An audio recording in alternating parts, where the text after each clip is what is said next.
Welcome to Afternoon Light, the podcast of the Robert Menzies Institute, hosted by Georgina Downer.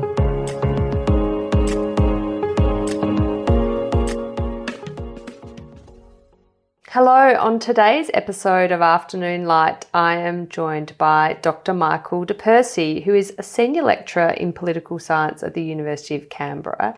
And among so many qualifications and affiliations, including with the Australian Army over the years and involved with logistics and telecommunications, he is a member of the Australian Nuclear Association. And today, Michael, we are going to speak about Menzies and the atomic age, which is a fascinating topic in light of contemporary debates, of course, about whether we adopt nuclear energy. I mean, it's contemporary debate, but it's a debate much older than both of us.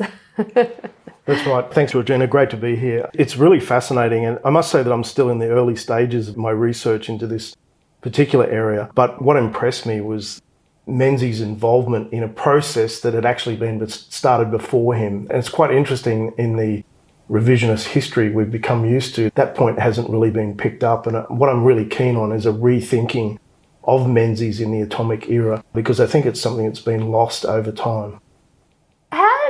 As I guess a foundational question, how did Australia start off its relationship with nuclear science? Because we were pretty important in all of this, weren't we?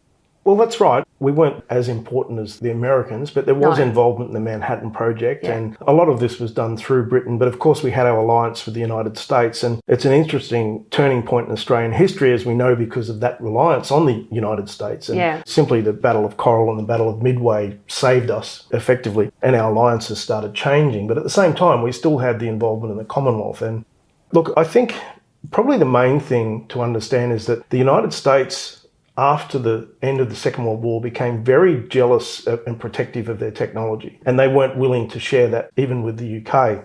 And so Australia was kind of on the outer. And it's really interesting too, Australian author Neville Shute, in his book On the Beach, which was written in 1957, which happens to be the time of the first nuclear reactor in Australia. So it's really sort of fascinating that the book actually represents the strategic idea of a nuclear war at the time, that it would happen in the Northern Hemisphere, and Australia really wouldn't be involved. In many ways, both the UK and the US looked to Australia as a place for resources and potential skills and other things that could contribute to their defence, as opposed to it being about Australia. So at the same time, Australia was having this idea that we might be left alone again in Southeast Asia. So we would have to integrate and work with, probably more as a middle power. But at the same time, how could we do that in this atomic age where we had nuclear weapons? And so Australia's contribution was very important, but mostly to the UK. And the UK effectively saw Australia as a source of expertise and technicians and so on. But at the same time, Australia wanted access to nuclear technology. And so it had to participate with either the US or the UK to get that. To put it in perspective, I'm really interested in how pragmatism will often overcome political ideologies in the way that policy choices are made. And if we go back to 1946, the British held a conference that the Australians attended, and it was kind of badged as an informal conference in the UK. But it was effectively to outline how they could develop their own nuclear weapons and nuclear technology, independent of the Americans, because of that jealously guarded secret. And so Australia went to this conference with the intention of obtaining nuclear weapons so that we could defend ourselves in the absence of the UK and the US in this Northern Hemisphere war. It's very hard to imagine that in this day and age because, I mean, obviously Australia is a signatory to the NPT treaty, so we've renounced any rights to nuclear weapons. We accept that there are only 5 official nuclear powers. Obviously there are some nuclear countries that are not signatories to the NPT and fall outside that. But there was a different time when atomic energy and nuclear weapons were first being developed, obviously in the Second World War, but just after, we were pretty open to it, weren't we? Absolutely. And the public was open to the idea too, or was it very much under wraps? This is an interesting area that I want to look into in more detail in the archives, and I'm not there yet, but there seems to be a link between anti-nuclear and the Communist Party in Australia. Right. And I'm not sure where that goes or how Menzies' thinking fits into that. Yes. And obviously that would be a completely different story to tell. I mean, obviously people were concerned about what was possible now, and that was the general feeling throughout the world. But at the same time, there was also, well, who will survive if this does escalate? And so nuclear was seen as a deterrent. If you had that capability, then nobody would bother attacking you because of mutual assured destruction, which wasn't really coined until much later. But the general thinking was that if you had that capability.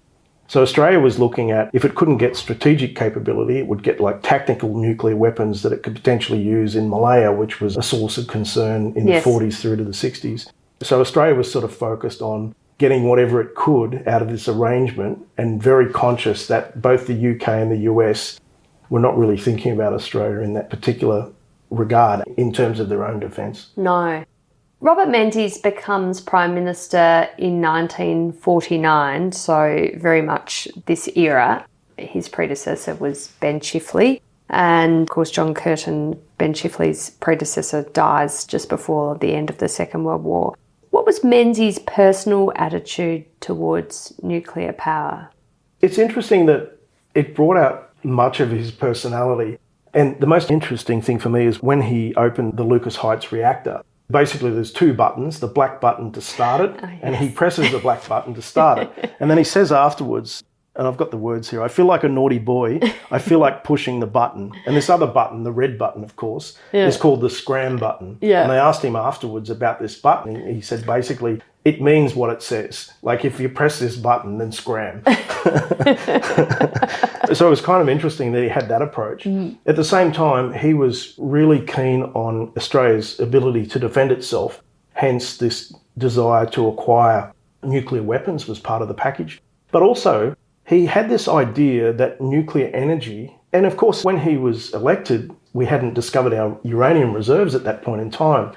And so once this happens, then it becomes more obvious that we have this capability now, a much bigger player in the global atomic age. When were the uranium reserves discovered? They must have just been shortly after he was elected, because I know the first large uranium mine was opened at Rum Jungle in 1954. So it must have been 54, I think it was. Even the name Rum Jungle. It's a great name. It comes from a hammock, but in the Australian context, it was actually based on a thief in the area who used rum to get some miners drunk and then stole all their gold.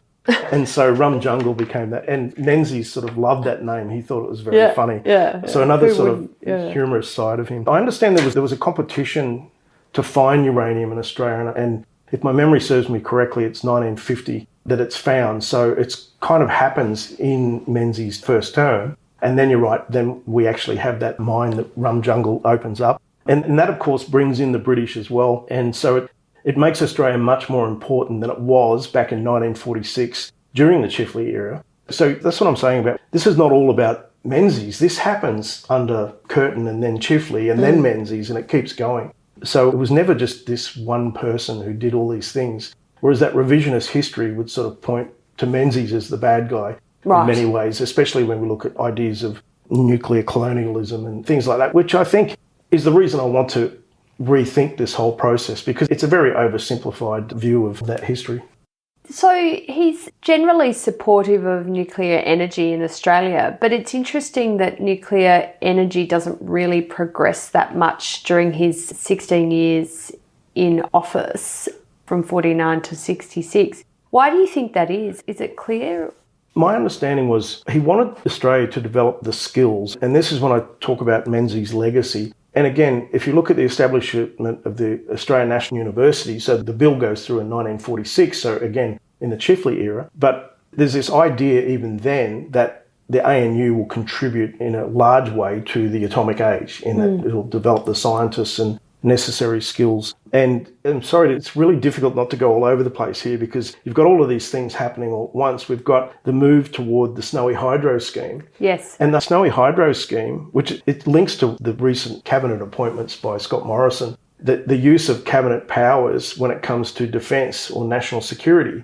The Snowy Hydro scheme is kicked off on that basis, and they actually see the first feeder reactor being established at Snowy Hydro. So Snowy Hydro was not just about energy, it was also about nuclear energy and the like. But Menzies had this idea that it wouldn't be feasible financially until about the 1980s in Australia. So he had that sort of a vision of when it would occur. And of course we have all sorts of issues that happen in the meantime that sort of intervene. But in many ways, his main reason was it was more about building the capability so that when it was feasible in the Australian context. And the other context, of course, is we had coal reserves and gas reserves, which were actually cheap and easy to use. And so why would you bother switching at great expense? So he sort of thought, well, we can wait until we can catch up on the technology later, as long as we have these skills and institutions established now. And so that, I think in many ways, that was his thinking. And that's part of that legacy. But like I said, that legacy is not just his, it's also from the Chifley era as well, and that whole sort of setup. And in many ways, I think it's a case of prime ministers doing what they have to do, and that's put the nation first. In many ways, that's the thinking that you can see as the thread through at least into the 1960s around nuclear energy and nuclear weapons. So in terms of the nuclear weapons angle, I mean, Menzies is quite keen, as you say, for Australia to have nuclear weapons, potentially strategic ones or at least tactical ones, for deterrence or to take action in its near north. But then we are participating in nuclear non-proliferation treaty negotiations. Menzies is not exactly wholeheartedly in support of those negotiations, is he? He's somewhat opposed because obviously he sees that as then shutting Australia out of what could be an incredibly important deterrence to security concerns to our north. Absolutely. And I think, though, because he was such a great politician and obviously our longest serving, he could really read the room, to use the current term. My sort of general idea was he was sort of hopeful that this would happen. And it did happen in stages too. So it wasn't like we sort of woke up one day and said, oh, we're not going to participate in this anymore. But it was public opinion around a whole bunch of things. And this really starts to happen in the 1980s. And of course, we end up with the other problem then of the Hawke government opening up uranium mines while at the same time pushing the non-proliferation barrow, so to speak. So there's always been this sort of toing and froing in Australia around that. Yeah. A lot of it to do with public opinion, a lot of it to do with if we don't have these weapons, then we're not a threat, then why would anyone bother attacking us? But I really struggle with what in military terms I would sort of say is the left and the right of arc. And the left of arc is that sort of what the Yale professor Harold Bloom, he spoke about the school of resentment, which basically went back through history and resented everything that didn't fit with their current sense of morality. Right. So that really bothers me because, I mean, others are going to look back on us right now and have the same view. So I think it's hubris to think that you can do that. But then the right of arc is Neville Chamberlain and the sense of appeasement, which didn't work either. So how do you sort of not resent your nation state and its security and those sorts of things? And at the same time, how do you not pursue peace that actually creates war, if that makes sense? So it's really, I guess it's the question of the age is how do we avoid the current situation? And really, I think appeasement is not going to work, and neither is going back and trashing our history. So we have to sort of think about where does this fit in the context of the times. In those times, I think that was very important. And like I said to you, this wasn't just Menzies, this was Chifley as well, who had this idea that nuclear weapons were important for Australia at that point in history. We didn't go ahead with nuclear energy. As you say, we had our alternative sources of energy pretty cheaply and plentifully available, even though uranium was, of course, incredibly available with the largest reserves of uranium of any country. I think we have 31% of the world's uranium reserves, which is quite a lot. But we did set up our own nuclear reactor at Lucas Heights in New South Wales. Can you tell me how that came to pass? My understanding is that the agreement for British nuclear tests in Australia required them to help us build the reactor. And the reactor was meant to initially be for research, for medical purposes, but also for nuclear energy purposes. And this carried on into, I understand, into the 70s, where that idea of nuclear energy became dismantled and it essentially became focused right up to the present with the new Opal reactor. It was used for medicine and research purposes, and that was it. So, I mean, Menzies had the idea that Australian scientists would work and collaborate with international scientists here and overseas, but also give us the ability to bring specialists from overseas to work here as well for that transfer of knowledge.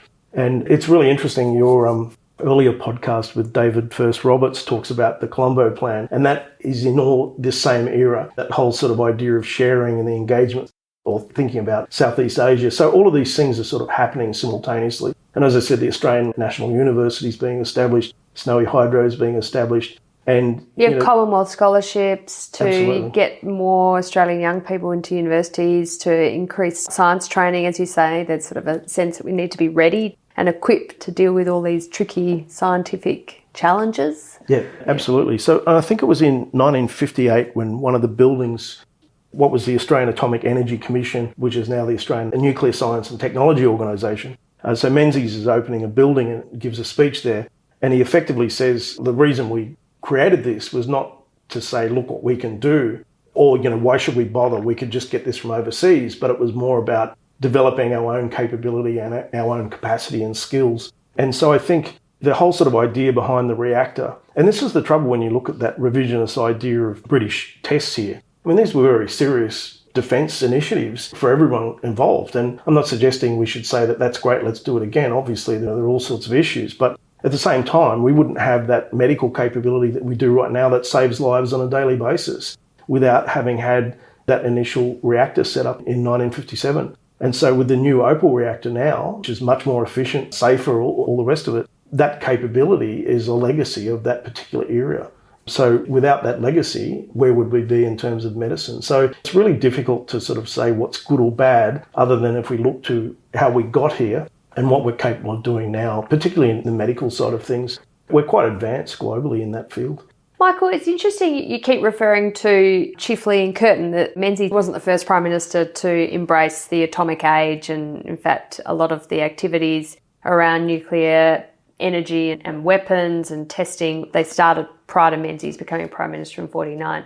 But eventually the Labor Party as a political party and as its sort of policy platform becomes very opposed to nuclear, and it features in their party platform, and it's sort of an article of faith for a generation of Labor Party activists and politicians. We oppose nuclear energy, but also obviously weapons. Gareth Evans, for example, a Labor foreign minister in the Hawke years, I mean, he makes quite a significant part of his career devoted to the banning of nuclear weapons and nuclear non-proliferation. That's a real passion of his. But when does this change happen in Labor, that the left of the political spectrum in Australia becomes so distasteful of all things nuclear?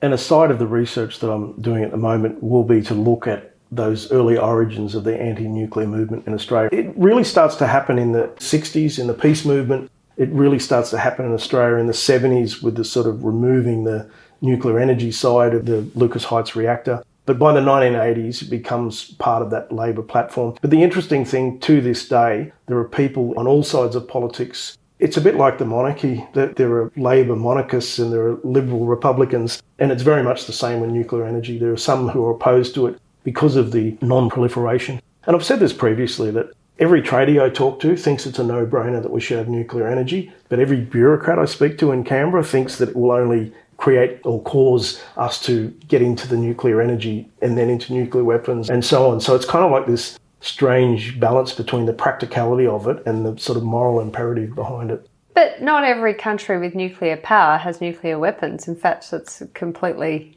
the opposite. Only a very, very small number of nuclear-powered countries have nuclear weapons. So no, that's right. They don't go together necessarily. Absolutely. Politics is not always rational. Neither are elections. So, no. But it's that message. It's really difficult to overturn. And people will immediately talk about the 3 Mile Island, which Midnight Oil sang about, of course, and then Chernobyl, and then Japan just recently. But even the Japanese are now actually turning back on their nuclear reactors because they've found that the risk to their lives and livelihood is actually more from not having a reliable source of energy than it is to deal with the issues of nuclear reactors. And again, too, if you look at the number of nuclear reactors throughout the world, it's more dangerous to drive your car than to live near a nuclear reactor on percentages. Now, obviously, that's not going to work for everyone. There's been lots of research that sort of indicates that a lot of this is a kind of an irrational fear that then manifests in policy.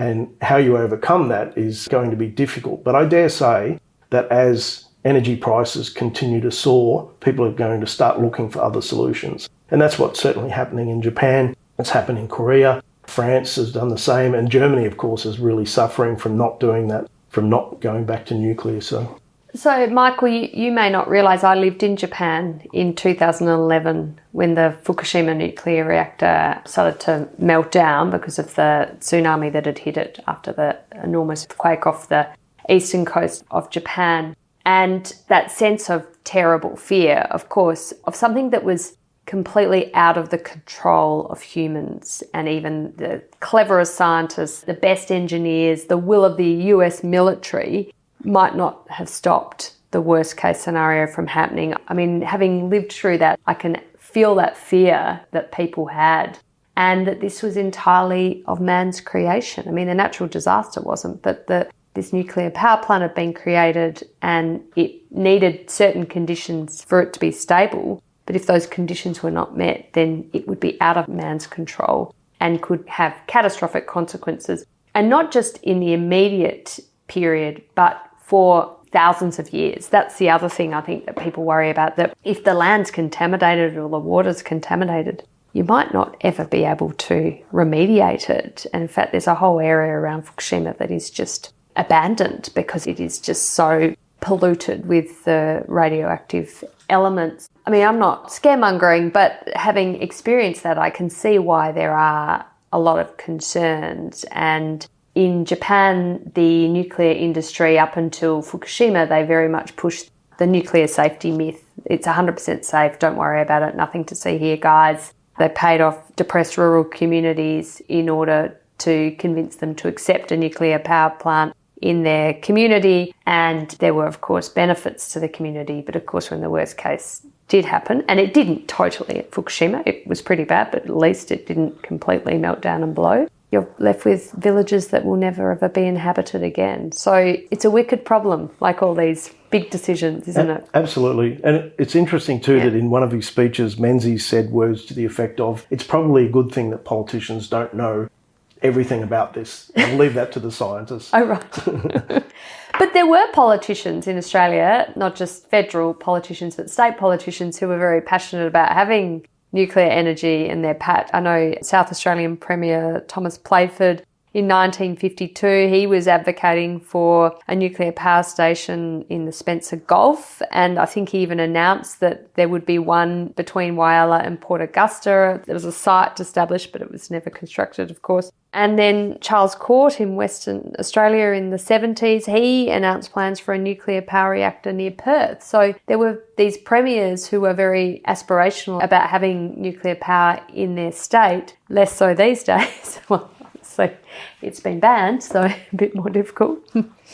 Yeah, look, it was interesting. Bob Carr was being interviewed by Jo Lackenby, who's the president of the Australian Nuclear Association. And she was sort of suggesting to him that his fears were based on earlier sort of standards that could then be ameliorated in the present. And he was very reluctant to side with nuclear energy, but he also was open to being convinced otherwise. And I think that's part of the issue, is that even if Australia doesn't end up with nuclear energy, at the moment it's being taken away from the equation. And I think this is problematic because, look, at the moment we're looking at 82% renewables by 2030. We're not even close, and it's not going to happen. So it's basically impossible, but we're not talking about something that actually is technologically possible. And I think too, Japan and earthquakes is sort of synonymous, whereas Australia is much more stable geologically, and we certainly have areas that are much more stable. The other thing too is that if we look, for example, I was in Seoul recently, and interesting that Menzies, of course, coincides with the Korean War, which feeds into this whole sort of situation. But what was really interesting was when we went up to the DMZ, a couple of friends of mine who were retired colonels from the Korean and US military, and they took us around the DMZ, and we were driving through this valley, and there are all these holiday homes, and I'm sort of thinking, what's the attraction here? Is it skiing? Like, why would you come here? And the reason was because the air's clean. Because Seoul is there's so much smog that your holiday is to go to a place where you can actually breathe. And I've experienced this in Shanghai, Beijing and Seoul as well, where there's so much smog that after a couple of weeks you're coughing like a local, and it's really disturbing. And I think the big problem is that if we have something that kills us slowly, like fossil fuel emissions and smog, we don't attribute the cause, whereas if we have a particular isolated event, we attribute the cause directly. And yet, where's the trade-off? Like, which is the better way to be damaged, I guess? It's a really difficult problem. As you say, it's a wicked problem because, one, maybe you can have a holiday away from it, but it really struck me that that was the nature of a holiday for many people living in Seoul, was to go into the mountains in the fresh air.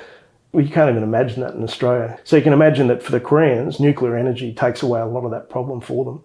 So it wasn't until 1998, I hope I've got my facts right here, that Australia formally banned nuclear energy. It was prohibited under law. And the Prime Minister at the time, John Howard, he was able to get some political trade-off in Parliament so he could do the new Opal reactor at Lucas Heights, which, as you say, is incredibly important for medical research and medical treatments and radiotherapy and the like. So that was built to replace the original Lucas Heights reactor that had been built in 1958, so it was pretty old. It needed replacing after 40 years. So we formally banned nuclear energy. And I mean, I remember the late 90s, there was a review into nuclear energy. I think Ziggy Zwitkowski undertook that. It's a perennial debate. It seems to come up every 10 years. Again, Peter Dutton, the opposition leader, he's talking about the possibility of small modular reactors, although I understand the queue of orders for small modular nuclear reactors is as long as, well, many arms. So I think Australia is way at the back of the queue if we ever do put in an order.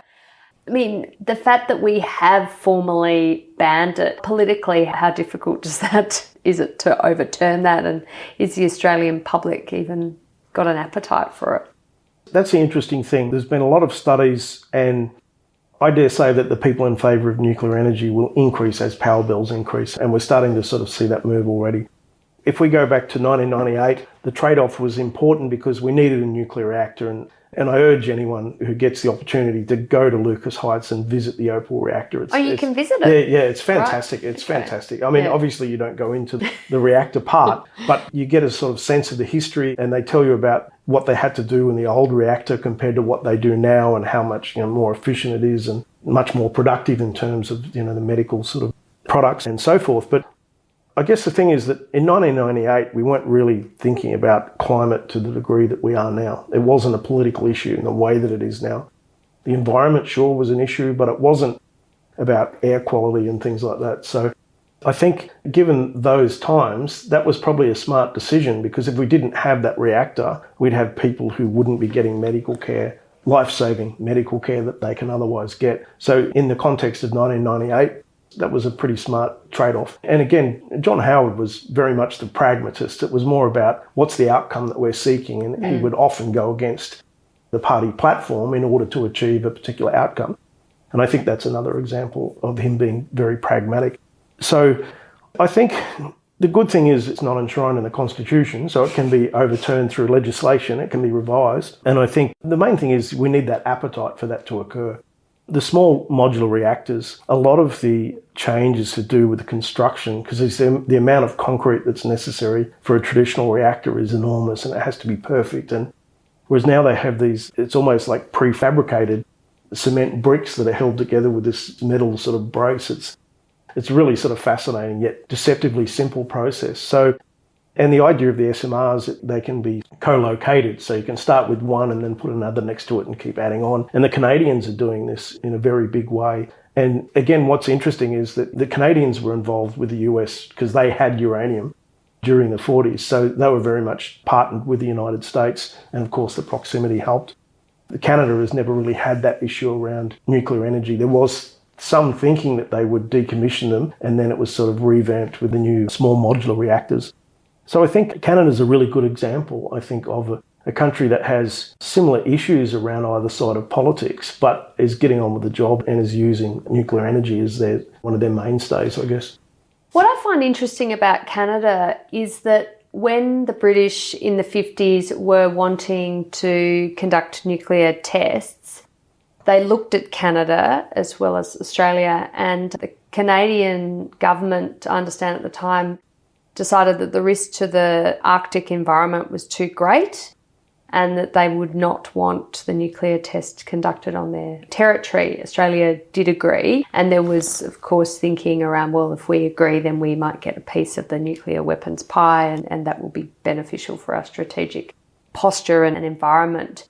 And so we went ahead with it. But that obviously then has the overlay of the legacy of this sort of nuclear colonialism and how that fed into the anti-nuclear debates in Australia, potentially not in Canada because they never were a host of nuclear tests, and of course the tragedy that happened to Indigenous people in those areas who were really, really badly affected. We have that experience in Australia, the Canadians don't. For sure. I guess the difference is that Canada had access to the technology through its involvement with the United States and the fact that it had uranium to provide. So very different circumstances. And obviously the things that happened at Maralinga were terrible. But again, I come back to the point that it wasn't just Sir Robert who went and brought this here. This was agreed to in 1946 during the Chifley era. And again, if we didn't have that access to that technology today, then people's lives would be at stake, whereas it's a huge trade-off in the past. But for me, it's more about rethinking that and understanding those legacies as opposed to pointing at one figure in history and blaming them for a particular circumstance. But I dare say that Canada's reaction was it was clearly in the picture with the US, and in many ways it was closer than the UK in that whole sort of process, whereas Australia was very much on the outer. And again, if you put it in the context of the times, we'd just been through a war where our homeland was being attacked. There was a real threat of invasion. So you can imagine people of that era would be thinking about what happened just 5 years before, and they'd be really concerned about that not happening again. And again, to go back to Korea to me is the frontier of democracy, and they're very passionate about democracy. And the thing that really struck me was that for the Koreans, they will never lose Seoul again. And this is something that happened 70 years ago, not just 5 years ago. So that's sort of the living memory of that horror for them is what drives them in their sort of national defence and their capability now. The really interesting thing is that Menzies committed Australian troops to that, which has enabled us to maintain our relationship with the United States, which obviously has been extremely beneficial over the years. So again, I guess there's lots of legacies, lots of issues, and there's always these horrible moments in history that we should learn from, for sure. But at the same time, I think if we hadn't been through some of those experiences, we wouldn't have some of the technologies that we have today and those potentialities from nuclear. And again, look, if we get to the end of our policy debate and we decide it's never going to happen and it doesn't, then at least it's part of that democratic process. Whereas I think the legacy of the 1998 decision to prohibit nuclear energy has been problematic in that debate. But coming back to Canada, Australia actually has a treaty with Canada where we can actually adopt their technology. They will transfer their technology to us to enable nuclear energy as well. And I only know this through my involvement with the Australian Nuclear Association, having attended some of the sessions there. But again, it's very sort of interesting that we have the ability and the capability. But I guess... But we've banned it. But we've banned it. And so we banned it after we signed that treaty, obviously. Yes, that's correct. Yes, that's right. Yes, that's right. And again, it was a political trade-off, and politics is all about trade-offs, of course. The interesting thing for me, though, is that what I find problematic is that we don't have that same spirit of discovery that was evident at the end of the Second World War. And I think our universities are sort of shying away from some of these really important industrial applications. And that really sort of bothers me, I think. And why do you think that is, Michael? Well, I think part of it is privilege. We're very privileged. We're struggling at the moment, but it's not quite the struggle that you can see in any developing country. And I think in many ways, many of our young people have never been through a recession. So, I don't know there'd be too many people these days who live on pikelets to get through university or their work and other things like many of us had to do back in the day. So I think in many ways that we're very privileged. So we're focused on really sort of high-end ideas and ideals as opposed to those sort of practical applications. And I think what worries me is if the economy doesn't continue to boom in the way that it has and provide that level of privilege, then we're going to have to sort of dig deep once again. And I think in many ways our universities need to be leading that industrial sort of revolution as opposed to the social revolutions. We're basically outsourcing our capabilities elsewhere while we're focused on these other issues. They're important, but I don't think they should be given the priority that they're certainly being given at the moment.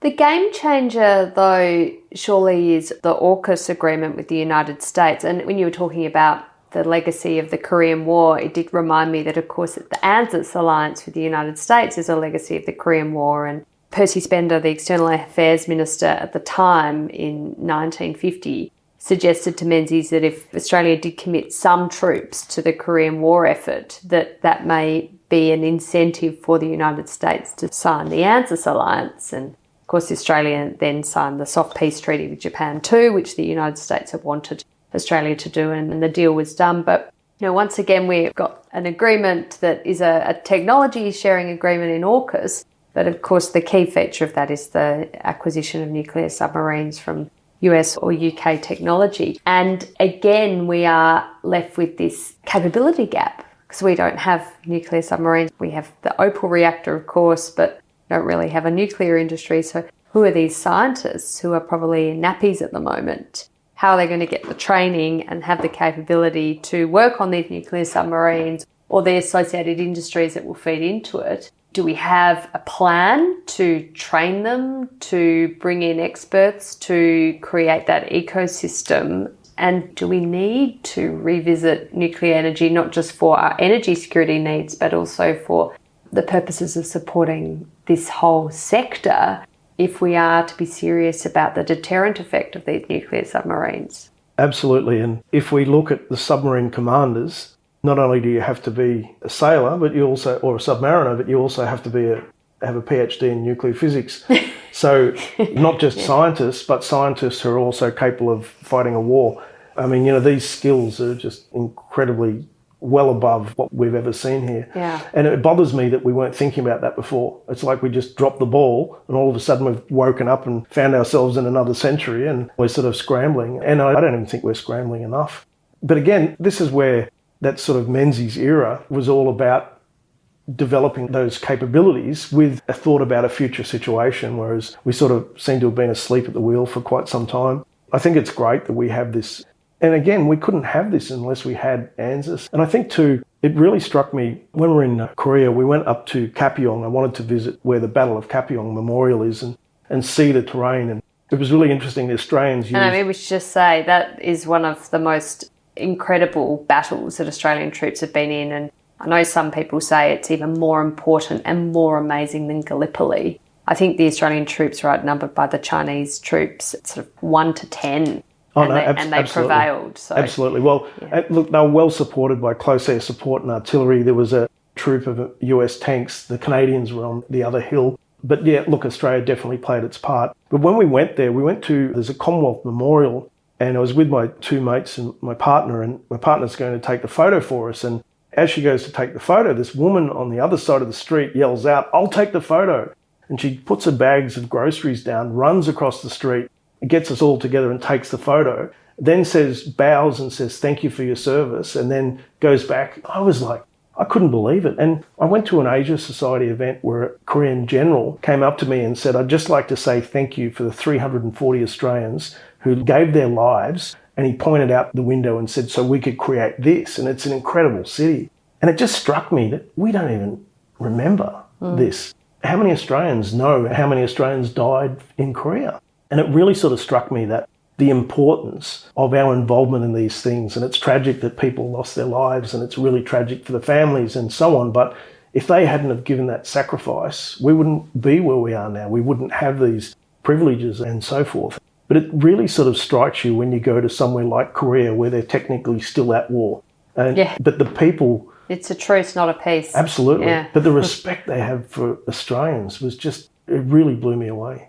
I was really interested too. My grandfather was in the British Commonwealth Occupation Force at Hiroshima, and his battalion, the 67th Battalion, actually became the 3rd Battalion Royal Australian Regiment. But he came back in 1949 and didn't go on to Korea because it wasn't a thing when his service was up. But he probably would have been at Kapyong if he'd stayed in. So really sort of a very interesting history. But again, it all comes back to these legacies of Sir Robert. That's the part that fascinates me.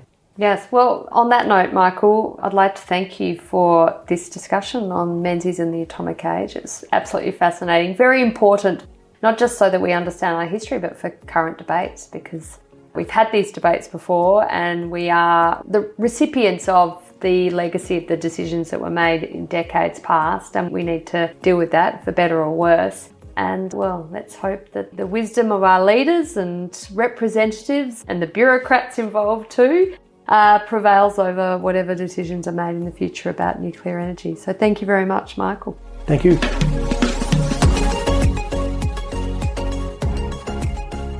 That's it for this week's episode of Afternoon Light, the podcast of the Robert Menzies Institute. Please make sure to subscribe and catch up on our latest online content on our website or on Twitter, LinkedIn or Facebook.